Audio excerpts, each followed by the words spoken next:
monsieur Ndoye m'a dit cela, hein, que vous alliez même venir. Mais comme nous sommes aussi jeunes et plus ou moins entre nous, nous disons qu'il n'y a pas de protocole. C'est-à-dire, la première chose était d'être en contact avec la Solida qui était représentée par le syndic, mais après, ce qu'il y a lieu de faire, ça se fera avec chaque employeur, chaque industriel, chaque dirigeant, pour asseoir la collaboration que nous devons mener. Et surtout si nous, mairie, nous avons réellement besoin de vous. Et vous aussi, parallèlement, étant donné que vous êtes dans le périmètre, quoi. Donc, lii daal franchement ñun daal dalal bi daal ñu ngi la siy gërëm ñu ngi la siy gërëm ñu ngi la siy gërëm.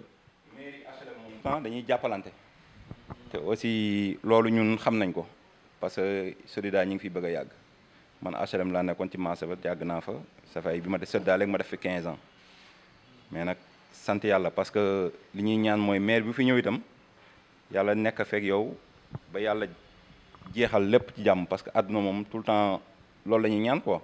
nekk ci jàmm ba yàlla def itam ñu dajawaat feneen fu dul mairie yaakaar naa yàlla mën na ko te yàlla na ko yàlla def waay jërëjëf ñu ngi leen koy delloo waay. Donc vraiment on va pas trop s'étaler quoi, vraiment insister sur cette collaboration parce qu'à chaque fois que je communique avec le maire, il me fait part en tout cas de cette préoccupation là, c'est-à-dire vraiment une bonne collaboration. Et pour pouvoir faire les meilleures réalisations pour la commune des HLM. Voilà, vraiment, donc je pense que c'est l'essentiel, quoi. Vraiment, il l'a dit. Hein.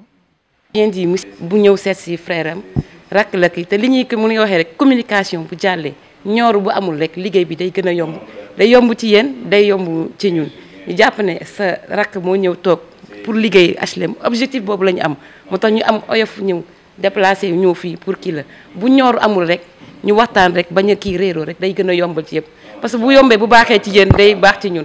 comme collaboration la aussi mais gagnant la ku ci nekk da ci war a gis boppam parce que il a un objectif à atteindre fii ngeen nekk fii ngay suturloo si teraanga fii nga nekk aussi da nga bëgg ku la ko sàmmal yàlla barkeel te li ñuy def ku ci ñàkk ñaan yàlla gis ci boppam bu paree mission après moo xamante ne am na lu mu teg fi yow ci li nga nekk di liggéey am lu la ko sàmmal te li ci sàmm maire bi da ciy am une part de responsabilité ngeen jégal ma ci cadre yi. juste waxtaan quoi def une visite voir comme un peu comment est la situation le maire fi dëkkoon xam ne fi ñun fañ dëkk ñu fi lay jaar et nous tous nous sommes vraiment de la commune des HLM nekkandoo fii nekk même génération war a defar HLM ñëw pour jaar xool la situation globale et aussi ak yoo xam ne c'est spécifique mais li ñu gën a constater mooy que l'occupation n'est pas bonne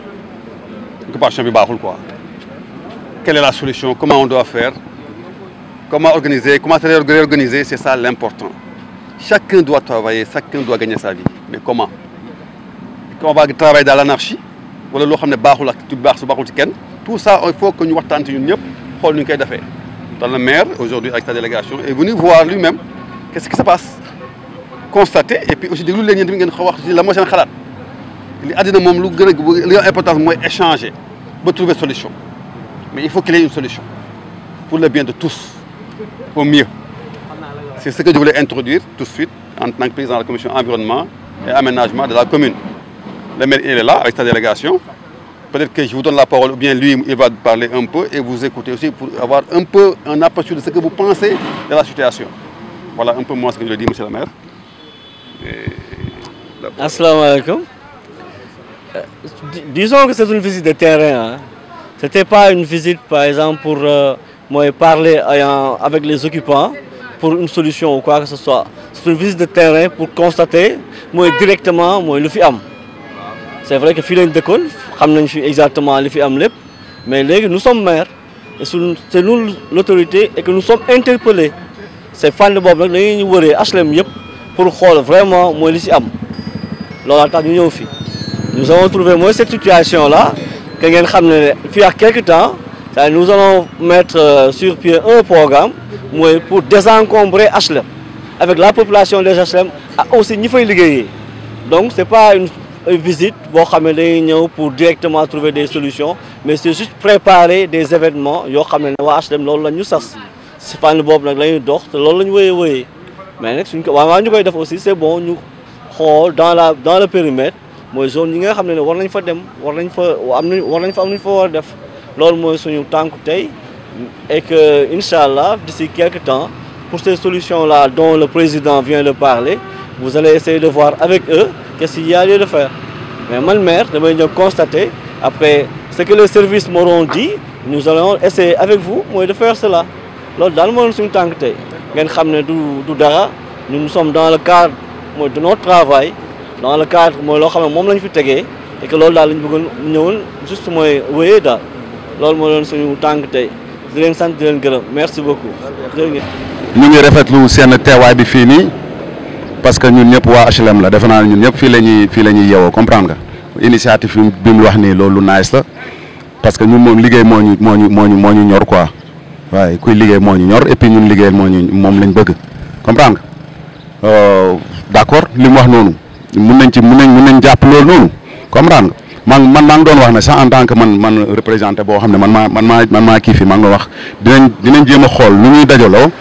pour dem si moom jéem a waxtaan ak moom xool noonu naka la ñuy liggéeyee naka la ñuy continuer suñu liggéey ak moom naka la buggee ñu liggéeyee quoi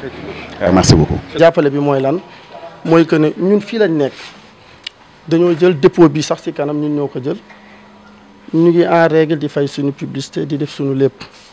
mais suñu problème xam nga mooy lan fii te du man fii mais waa HLM yëpp dama leen dégg ñu koy wax voie publique bi dafa metti voie publique bi fii démb rek ba mu ñëwee maa ngi koy kaasaat foofu noonu quoi parce que tamit mënoo di liggéey war a am sa camion bu ñëw war a dugg gaare wala say auto service ñëw dugg wala gaare wala nga war a ñibbi di am ay problème mu kii ñun benn problème nañ am fii mooy bu dee dëgg rek ndax yàlla tax bu ngeen ñu mënoon jàppale ci circulation bi dinañu arranger trop parce que booy ñëw di wax ak ñoom parce que ñun ay intellectuels lañ dañoo jàng ñoom peut-être xëy na yàlla moo leen jox seen liggéey jàngu ñoo yooyu noonu quoi mais booy ñëw di wax ak ñoom ay histoire lañ lay wax ay saaga te pourtant ñun ci banlieue bi lañ dëkk dañuy xeex comme ñëpp ni ñuy xeexee mais ay nit xel lañ am na loo xam ne tey dépassé nañ ko duñ fi nekk fii yor jabar yor doom yor ay njaboot ak yooyu bëgg ne fii di xeex ak gaay ak yooyu noonu parce que ku nekk boo demee sa kër am na loo war a yóbbu am na loo tànn mais boo ñëwee wax ak ñoom dañ lay manque de respect peut-être wax la wax joo xam ne yaa ngi kii ak yooyu noonu quoi ñun daal au niveau de fii di su ma sañoon quoi sama avis laay wax bëgg ñu mënoon jàppale franchement si fii ordonné boo xamee ne day gën a arrangé fii day gën a rafetal fii loolu daal lañ bëggoon et puis ñaar bu ngeen ñu mënoon trouver aussi sortie parce que ñun dañuy liggéey ba wàcc taal suñu oto war a dem ñibbi 1 heure de temps mën nañ ko def fii pour génn bu ngeen ñu mënoon utal aussi yoon boo xamee ne dina mën a génn ay yeneen sortie yoo xamee ne sortie secondaire yoo xamee ne dinañu mën a arranger pour kuy génn day kii parce que koor gi da ngay wàcc 17 heures 19 heures fii la lay fekk te nga war a dem ñibbi ji donc nag ñun dëkkuñu HLM quoi franchement xamuñu au fond les problèmes mais fi ñu nekkee fii jot nañ ci jàpp ay kii ak yooyu noonu quoi loolu rek lañ amoon li ñuy wax ak yooyu suñu patron nag dafa voyage yi tey jii la voyage yi dem mais moom tamit xam naa bëggoon na laa gis mais daal di ñaan yàlla maire bi nga gagné yàlla na la jik ñi nga àndal tamit di liggéey yàlla na leen yàlla jàppale li ngeen bëgg yéen a ko xam ngeen réussir mais nag liggéey conseil laa leen jox en tant que peut-être jeune frère war a dara liggéey képp ku koy def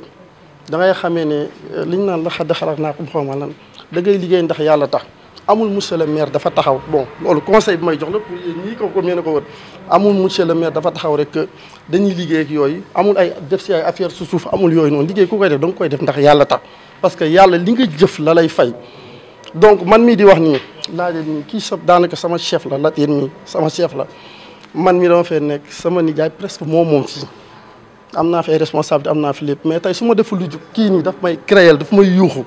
même que maam jaara mais sax daf may yuuxu amul ay parents amul dara liggéey la ñun daal damaa bëgg ngeen jàppale gars yi yéen tamit ngeen jàppale monsieur le maire parce que monsieur le maire rek mënul contrôler lépp benn nit la mën na nekk di xool ak mais mënul def lépp monsieur le maire tamit yow conseil bi ma jox mooy liggéey donc koy maanaam diversifier ñii nga jox leen lii ñii nga jox leen lii wóolu leen di def contrôle bu mat bu kiiwee rek lépp dina sotti bu ne xëy ñu ngi lay ñaanal daal yàlla na yàlla jàppale ñëpp ñu fi nekk mais daal suñu problème ñun daal fii HLM bi daal loolu la. merci man sama xel dal na ci. parce que nit moom mënoo koo jëlee fenn tu jégewu ko lan mooy problème am ndax nit moom nit la mën a doon ndax doo ba jël ñii rek sànni ci mbedd mi foo nga wax ak ñoom ñu comprendre nga wax leen nii la ñu war def pour trouver une solution pour di mën a déggoo di jaal ci leneen mais problème yi ñu am lu ci bari maanaam du am suivi parce que du ñàkk suivi gi mooy waral da ngay fekk ay nit doo wax ak ñoom duñ la wax seen problème wutoo leen solution boo leen fa jëlee dañuy deewaat parce que amuñ fu ñu jëm mais boo leen côtoyé wax ak ñoom ñu wax la seen problème nga proposer leen xëy na day am xam ne moom proposition lay doon rek parce que ñun ñëpp benn lañ ñun ñëpp ay sénégalais lañ te xam nga ñoom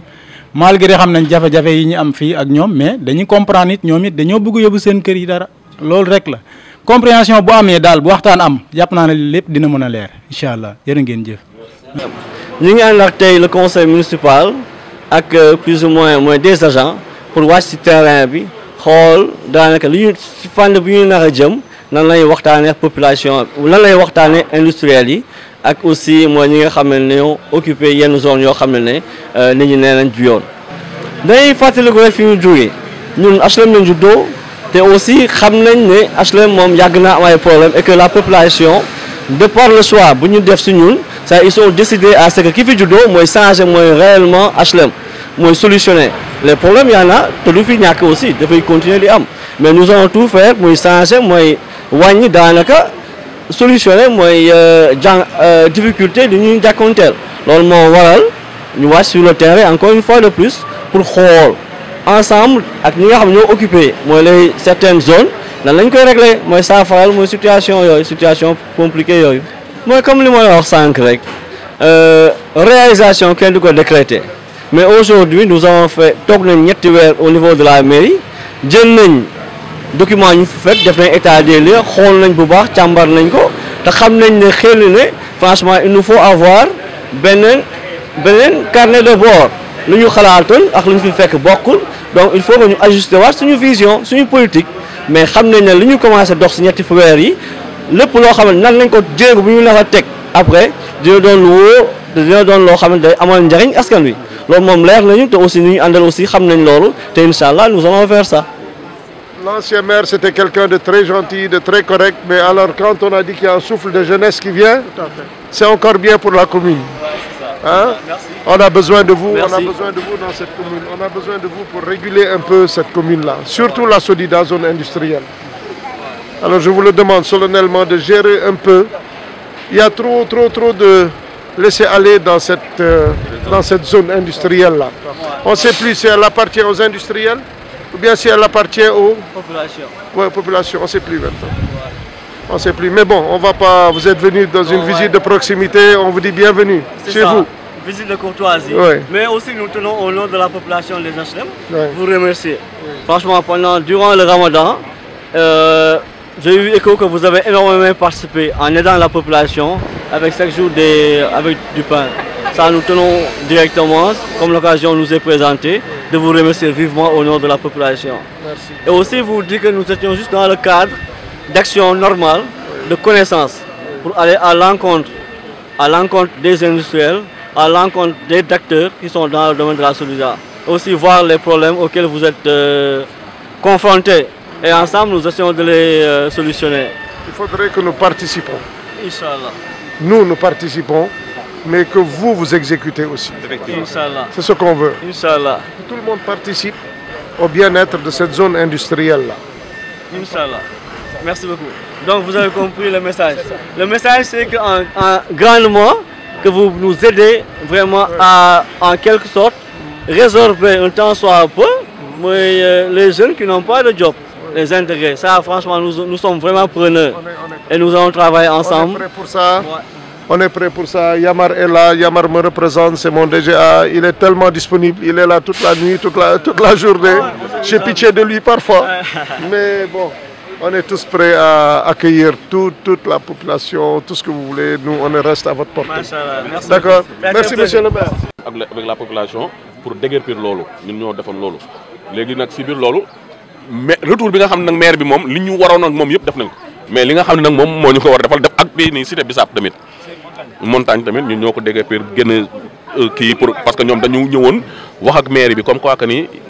ambulance mënatu fa woon dugg corbillard mënatu fa woon dugg déjà su amee néew foofu sax ñoom dañ koy denc ba guddi wala dañ koy jàpp bëccëg pour yóbbu ko ba tali ba raay ba pour mën a dem ak loolu bi ñu waxee bi ñëw affaire bi vraiment j'étais un peu écœuré